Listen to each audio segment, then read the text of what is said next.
Sebentar lagi waktunya bagi mahasiswa-mahasiswa yang berada di semester 7 untuk harus segera menyerahkan judul skripsi ke Kaprodi ataupun ke dosen pembimbing. Namun ada kalanya ketika mahasiswa diminta judul, itu mahasiswa masih kebingungan ya ketika mereka harus dituntut untuk segera menentukan judul proposal skripsinya. Nah, biasanya ketika saudara mengawali atau masuk di semester 7, awal-awal semester 7 itu 1 atau 2 minggu biasanya sudah ada pengumuman bahwa waktunya saudara harus sudah memberikan judul skripsi ya. Nah, ini yang menjadi banyak kendala mahasiswa karena mungkin baru masuk setelah liburan panjang, kemudian tiba-tiba harus sudah menyerahkan judul skripsi, sehingga mereka kadang merasa kaget dengan situasi tersebut. Namun, saya akan memberikan beberapa cara cerdas ya untuk mencari ide yang kemudian bisa saudara tuangkan menjadi sebuah judul. Sebenarnya apa yang saya sampaikan ini tidak jauh berbeda dengan video-video saya yang berkaitan dengan bagaimana cara kita mencari judul skripsi.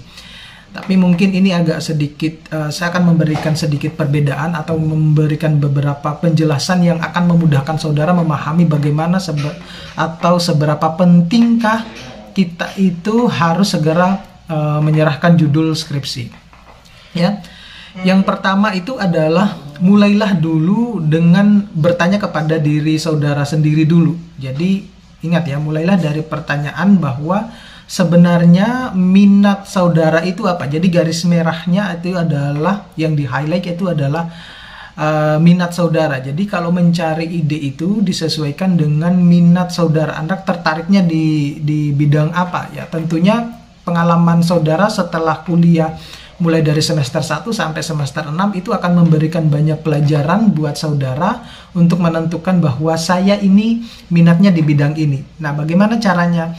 Anda bisa mungkin melihat dari rekaman transkrip nilai, kira-kira mana mata pelajaran atau mata kuliah yang menurut saudara itu lebih mudah atau lebih gampang yang Anda bisa tuangkan di dalam sebuah judul skripsi. Jadi diawali dulu dari pertanyaan bahwa minat saya itu apa sih sebenarnya. Nah, itu jadi untuk mengetahui minat itu Anda bisa melihat salah satunya ya, indikatornya Anda bisa melihat dari transkrip nilai tersebut. Ya, itu akan cukup membantu saudara untuk menentukan sebuah ide ya dalam sebuah judul skripsi.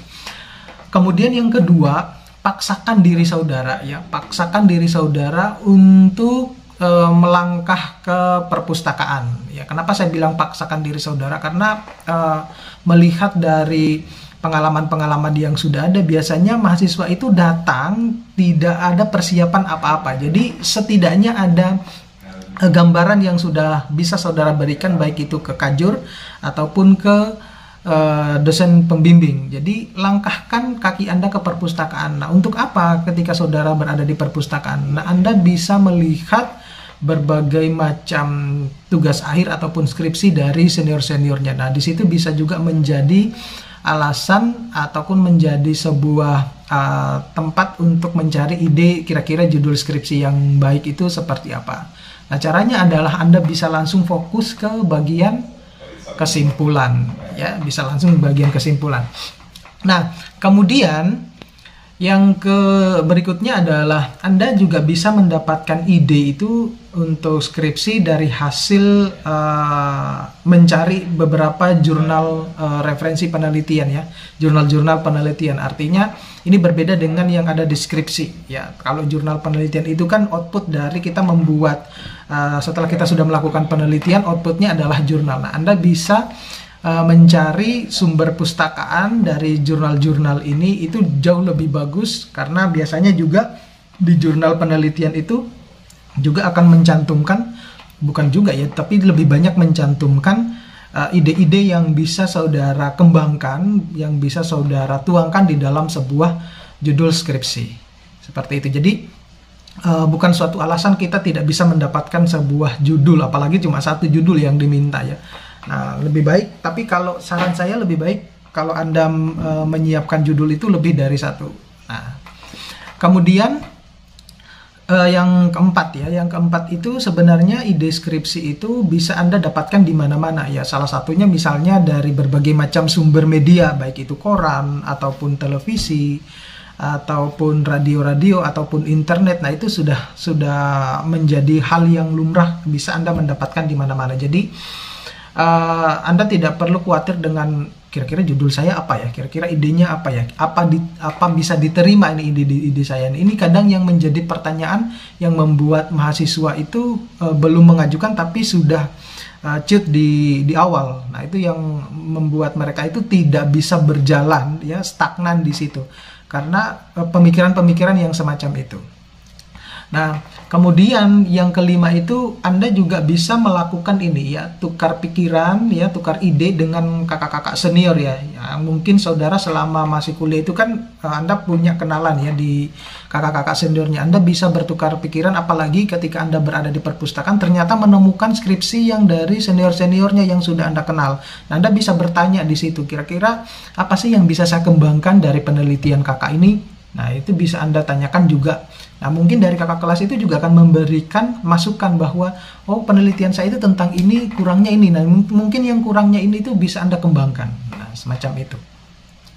Nah, kemudian yang keenam itu adalah Anda jangan ragu untuk ini ya, untuk sit in ya. Sit in itu artinya Anda masuk ke kelas-kelas adik kelasnya untuk mungkin merefresh ya, mata kuliah yang membuat saudara itu nanti mata kuliah ini yang akan saya jadikan sebagai salah satu background kalau saya nanti akan menulis skripsi atau proposal skripsi. Nah, itu bisa dijadikan sebagai landasan. Jadi artinya untuk memperkuat teori yang ada ya, untuk memperkuat teori yang ada mungkin karena sudah lama tidak kuliah mata kuliah itu, akhirnya Anda mungkin perlu yang namanya refreshing atau mungkin ada informasi terbaru yang selama saudara kuliah belum disampaikan, nah pada saat itu sudah akan disampaikan gitu. Jadi jangan ragu untuk sit in ya, masuk sit in di kelas-kelas adik kelas. Nah, kemudian yang ketujuh, jangan selalu berpikir bahwa judul yang harus saya serahkan itu harus sudah perfeksionis ya, jangan berpikir selalu perfeksionis. Kenapa demikian? Karena yang namanya judul skripsi itu sewaktu-waktu bisa berubah ya, bahkan itu bisa berubah ketika saudara sudah pada posisi ujian ya, baik itu ujian proposal maupun ujian skripsi atau yang lebih banyak dikenal dengan sidang ya, sidang proposal maupun sidang skripsi. Jadi itu bisa membuat saudara itu juga akan terhambat ketika menyusun sebuah proposal skripsi. Jadi jangan dulu berpikir bahwa judul saya itu harus sudah perfect ya atau sudah sempurna.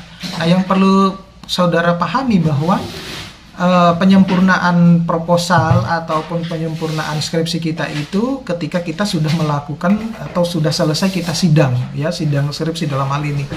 Tentunya ya kita sudah selesai melakukan riset ya. Nah, itu Anda bisa menyempurnakan di situ. Jadi bisa saja dari pendahuluan sampai kesimpulan itu bisa juga berubah ya, juga bisa berubah. Nah, kemudian yang berikutnya adalah yang ke-8, Anda mungkin bisa ini ya, bisa meminta ide dari dosen pembimbing ya. Tidak jarang juga dosen pembimbing itu juga akan memberikan banyak ide ya, bukan judul ya, ide ya. Ide yang kemudian Anda kembangkan menjadi sebuah judul. Anda juga bisa minta ke dosen pembimbingnya ya. Nah, kemudian yang ke-9 itu adalah ya, Anda juga mungkin bisa bertanya kepada dosen-dosen yang lain, karena dosen-dosen itu kan punya banyak proyek penelitian ya. Nah, Anda bisa tanya di situ bahwa kira-kira ada nggak proyek penelitian yang bisa saya ikuti yang berkaitan dengan atau yang berhubungan dengan skripsi saya ini. Nah, itu bisa Anda tanyakan. Ya, salah satunya bisa Anda menghemat pengeluaran ketika melakukan riset ya. Karena syukur-syukur itu kebanyakan ya, secara umum itu dibiayai oleh project dari dosen tersebut ya. Jadi alangkah lebih baiknya juga Anda bisa nimbrung atau ikut serta di dalam project mahasiswa. Biasanya juga dosen itu akan menawarkan, biasanya diberikan pengumuman kira-kira siapa mahasiswa-mahasiswa yang sedang mau tugas akhir ataupun yang mau skripsi yang mau ikut di project-project saya. Nah, itu bisa Anda ikuti semacam itu. Tapi tentunya harus disesuaikan dengan minat saudara. Kenapa demikian? Biar nanti ketika ujian itu Anda bisa lancar ujiannya. Oke, terima kasih. Mudah-mudahan ini bisa bermanfaat. Ya, jangan lupa untuk subscribe, like, share, dan komen. Dan juga jangan lupa untuk menyalakan tombol loncengnya, ya, biar nanti ada notifikasi setiap video-video terbaru dari saya. Ya, mudah-mudahan ini bisa bermanfaat bagi mahasiswa yang sedang akan memulai petualangannya di dunia skripsi. Terima kasih. Saya akhiri. Assalamualaikum warahmatullahi wabarakatuh.